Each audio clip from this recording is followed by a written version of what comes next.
How do we make hard decisions as a team? I mean, it almost kind of has it in there. How do we make hard decisions? We do it as a team. So I think, if there's a hard call that needs to be made, we have to make these hard decisions all the time. I'm thinking about planning right now. Like we're about to do quarterly planning again. But we always have way too, top priority items. And we have to decide between these things. And we have to be able to rationalize to our team even, like, why are we not doing this really important feature? And I was telling people, like, listen, I really hear you. I care about this. I think it's really important.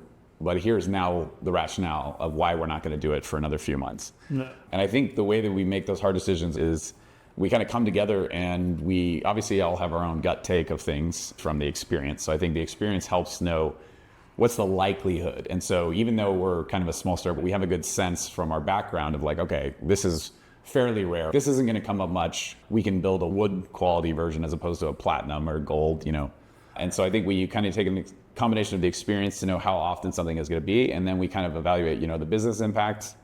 How much is this going to help us drive revenue, or how much could this hurt us? Is there a compliance risk here? And so I think we try to take a lot of those factors in. So that's kind of maybe more of one meta way of looking at this. I don't know if you want to have a different take on this question. Good call out as a team being part of the question is like, obviously we do this as a team, and it's something I've always valued about us as a group and a connection. Maybe what came to mind is an operating principle that we all have, which is disagree and commit. Yeah. Mm-hmm. So we acknowledge that we're not going to agree on everything. There might be more than one way to do and accomplish one thing. Yep.